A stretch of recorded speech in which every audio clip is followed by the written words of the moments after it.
Imaginez un homme qui a tout perdu avant même de tout gagner. Un homme qui dormait dans des cabines téléphoniques, qui luttait contre une maladie mortelle, et qui a vu des millions lui glisser entre les doigts à cause d'une trahison. Aujourd'hui, à près de 90 ans, il est toujours debout. Mais à quel prix? Voici l'histoire vraie et déchirante d'Engelbert Humperdinck. Bien avant que le monde ne connaisse Engelbert Humperdinck, il y avait Arnold George Dorsey. Un garçon né dans l'Inde coloniale britannique, 9e enfant d'une famille militaire de 10. Son père, Mervyn, était un sous-officier strict d'origine galloise. Sa mère, Olive, avait des racines allemandes. La discipline régnait dans cette maison comme dans une caserne, obéissance absolue, règles inflexibles et peu de place pour la tendresse. Mais en 1947, tout bascule. L'Inde accède à l'indépendance. L'Empire britannique s'effondre.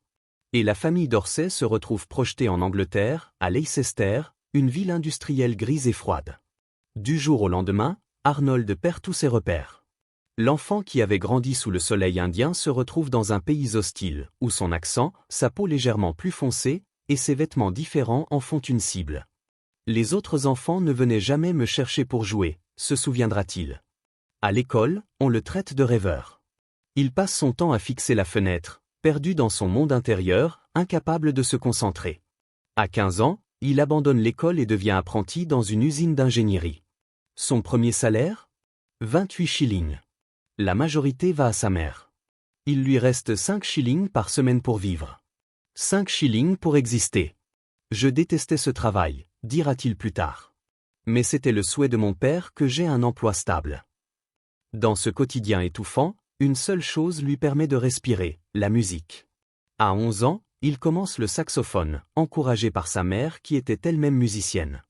Mais Arnold est d'une timidité maladive.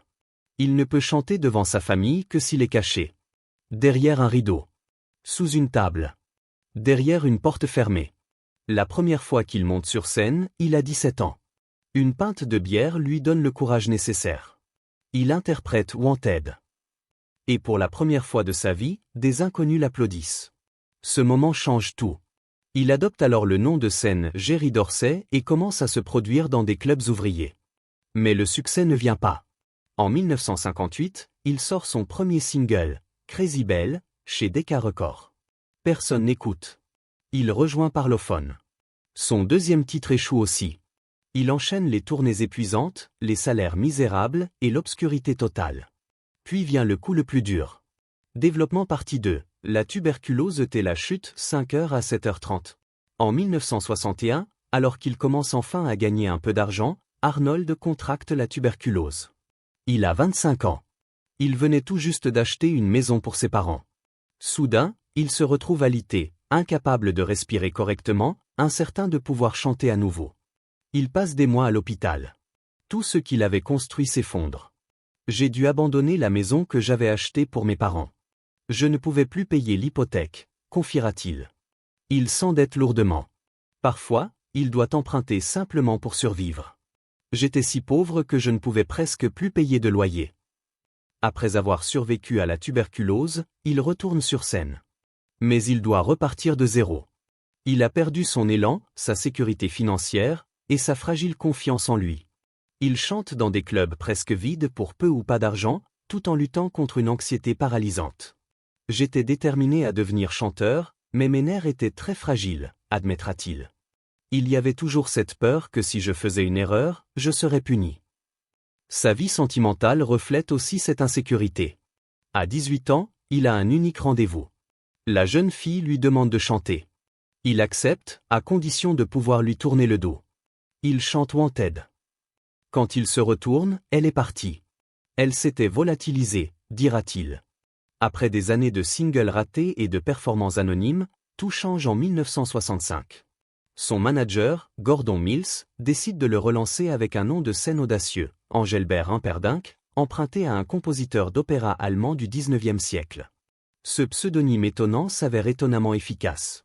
Le tournant décisif survient en 1967 avec la sortie de Release Me. Après une apparition télévisée inattendue au London Palladium, la chanson explose. Jusqu'à 85 000 exemplaires vendus par jour à son apogée. Son succès est tel qu'il empêche Strawberry Fields Forever, Penny Lane des Beatles d'atteindre la première place des charts britanniques. Un exploit rarissime. Le single reste des semaines dans le top 50 britannique et atteint la 4e place du Billboard américain. Ce n'est pas juste un hit. C'est un moment culturel qui propulse Humperdinck sur la scène mondiale. Mais cette ascension ne se fait pas sans difficulté. On le catalogue rapidement comme un crooner, une étiquette qu'il rejette. Aucun crooner n'a l'amplitude vocale que j'ai, déclare-t-il fièrement. Malgré ses protestations, il est classé parmi les chanteurs de ballades. Romantique, une image qui lui vaut une immense popularité, mais limite sa reconnaissance critique. Dans la foulée, il enchaîne les succès There Goes My Everything, The Last Waltz, A Man Without Love. Ses albums se vendent à des millions d'exemplaires. Dans les années 1970, il bâtit une base de fans mondiale grâce à des tournées intensives. Il se produit en tête d'affiche à Las Vegas, partageant la scène avec Ray Charles, Dusty Springfield et Tony Bennett. Il connaît aussi le succès avec After the Lovin', qui lui vaut une nomination aux Grammy Awards et un disque d'or aux États-Unis. Durant les années 1980 et 1990, sa production musicale reste constante. Il enregistre sans relâche, atteignant plus de 200 concerts par an à son apogée. Mais derrière la gloire mondiale, les tubes en tête des classements et les décennies de concerts à guichets fermés, se cache une histoire plus sombre. Celle de pertes financières, de trahison et de leçons douloureuses liées à une confiance mal placée. J'ai perdu des fortunes, a-t-il admis. L'ignorance est une chose terrible, et je dois dire que mon ignorance m'a causé beaucoup de chagrin dans ma vie. Son manager de longue date, en qui il avait une confiance totale, s'est révélé avoir utilisé des millions issus de ses revenus pour rembourser ses propres dettes de jeu.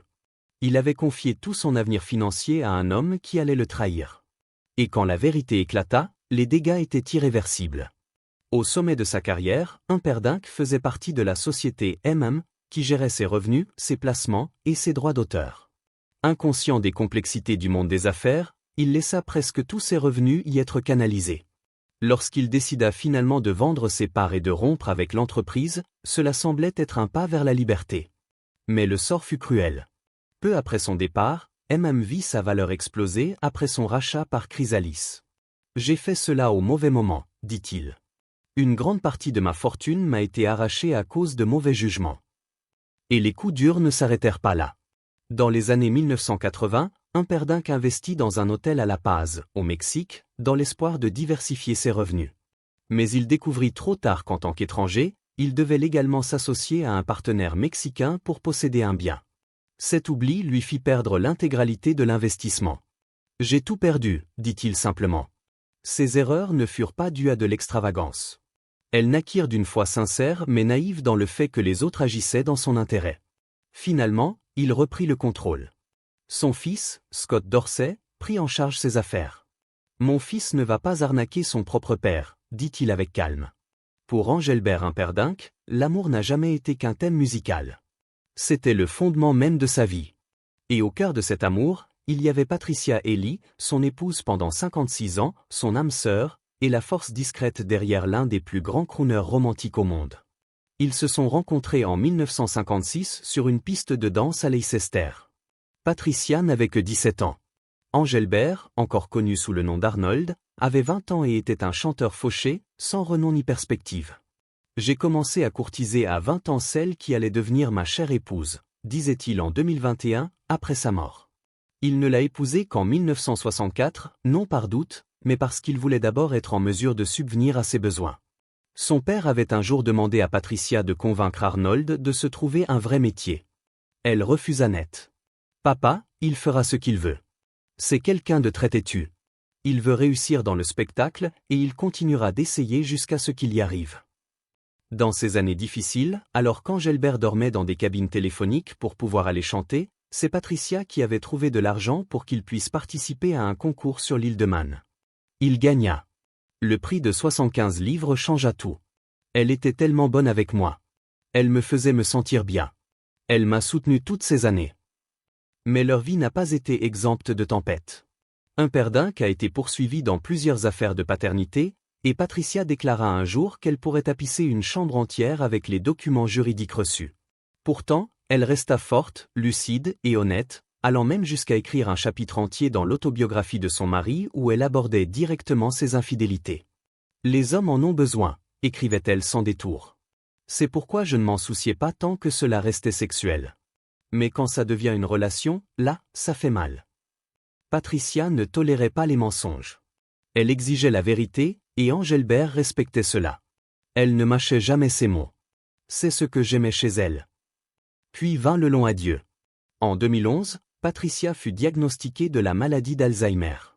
Engelbert se jeta dans le rôle d'aidant avec la même passion qu'il consacrait à sa musique. Il essaya tout, électroacupuncture, cellules souches en Allemagne, aux Bénites de Lourdes. Miraculeusement, après 3 ans de silence, elle prononça à nouveau son prénom. « J'ai vraiment cru qu'elle allait s'en sortir », dit-il. Mais au début de l'année 2021, la Covid-19 entra dans leur maison de Los Angeles.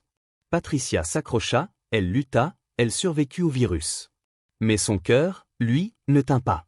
Elle succomba à un arrêt cardiaque le 5 février 2021, avec Engelbert à ses côtés, leurs enfants en appel vidéo, et une fiole d'eau bénite de Lourdes près de son lit.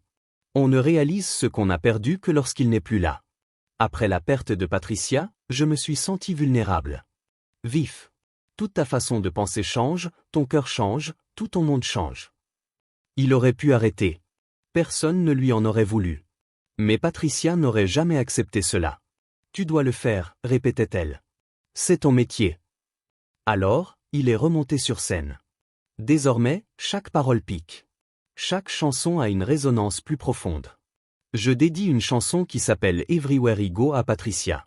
Je l'ai écrite il y a 30 ans, mais elle n'a jamais eu autant de sens qu'aujourd'hui. À près de 90 ans, Engelbert teint toujours ses cheveux, porte fièrement ses favoris, un clin d'œil à l'homme dont Patricia était tombée amoureuse. Mais derrière les paillettes du show business, il y a simplement un homme en deuil de la femme qui a marché à ses côtés pendant toute une vie. Et quand il chante aujourd'hui, c'est à elle qu'il chante. Toujours. Elle voudrait que je continue. Derrière chaque homme, il y a une grande femme. Et elle était la mienne. Engelbert Humperdinck a aujourd'hui presque 90 ans. Il chante encore, mais la vie sans Patricia a laissé des traces. Son énergie, ses mots, ses chansons, tout porte désormais un autre poids. Et vous, qu'est-ce qui, selon vous, le fait encore tenir? L'amour, l'habitude ou le devoir? Dites-le nous en commentaire. Et si cette histoire vous a touché, mettez un j'aime et abonnez-vous pour découvrir d'autres récits comme celui-ci.